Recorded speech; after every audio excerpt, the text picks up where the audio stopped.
Assalamualaikum warahmatullahi wabarakatuh.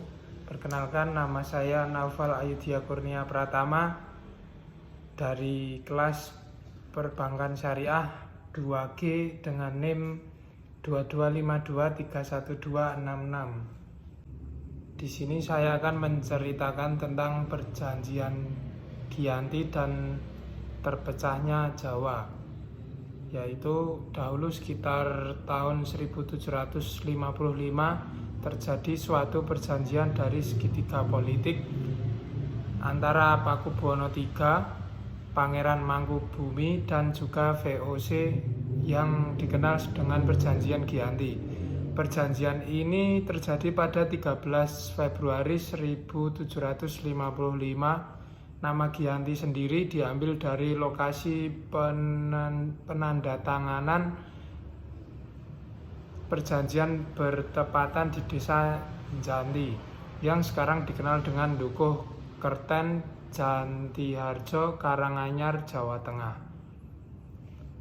Perjanjian ini dibuat untuk meredam konflik yang telah berlarut setelah perpindahan Keraton Kartosuro ke Surakarta.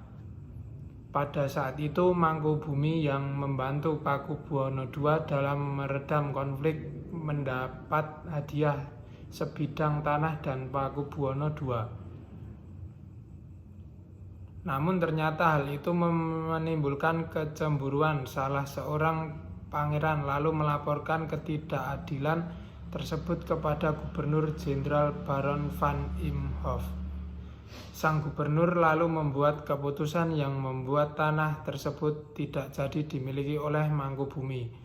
Perpecahan tak terelakkan sampai akhirnya Gubernur VOC Nicholas Hartinick mengambil sikap untuk menyelamatkan daerah kekuasaannya. Secara tertutup, Hartinick melakukan perundingan dengan Pangeran Mangkubumi. Akhirnya Hartinick sepakat dengan keinginan Mangkubumi yang hendak menjadi penguasa di tanah Jawa. Pada tanggal 23 September 1754, nota kesepakatan antara VOC dan Mangkubumi terlaksana dan nota tersebut disampaikan kepada Pakubuwono III, pengganti Pakubuwono II. Nota tersebut menyatakan bahwa Pangeran Mangkubumi mendapatkan wilayah pada 4 November 1754. Pakubuwono III menyatakan persetujuannya terhadap hasil perundingan Gubernur Jawa Utara dengan Mangkubumi. Surat pernyataan itu disampaikan oleh Pakubuwono III kepada Gubernur Jenderal VOC Jacob Mosel. Kesepakatan ini mendorong terjadinya sebuah perjanjian besar yang ditandatangani di desa Janti, beberapa kilometer di sebelah timur Surakarta. Penandatanganan perjanjian Giyanti ini menjadi pangkal dari terbelahnya tanah Jawa menjadi dua bagian atau bisa dikenal dengan istilah Palihan Nagari. Hal ini menjadi awal mula naik tahtanya Mangkubumi di Yogyakarta sebagai Sri Hamengkubuwono I dengan gelar Senopati ing Ngaloga Saidin Panatagama Khalifatullah. Sejak ditandatangani perjanjian tersebut pada 13 Februari 1755. Perjanjian Giyanti yang tidak merinci pembagian wilayahnya pada gilirannya menimbulkan rentetan peristiwa. Sementara itu, pasca perjanjian Giyanti, Raden Mas Said atau bisa dikenal dengan Sambernyawa yang dahulu membantu Mangkubumi masih terus melakukan pemberontakan seperti halnya Mangkubumi.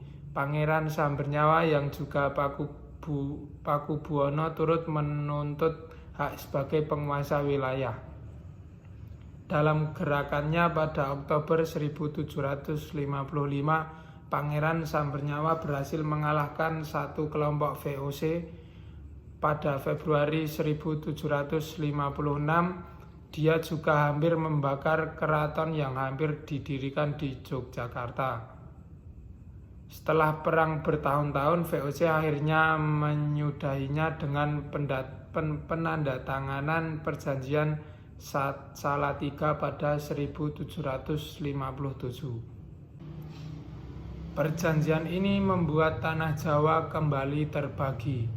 Pada perjanjian ini disepakati bahwa Pangeran Sambernyawa mendapat sebagian daerah Kasunanan Surakarta yang dikenal sebagai Kadipaten Mangkunegaran.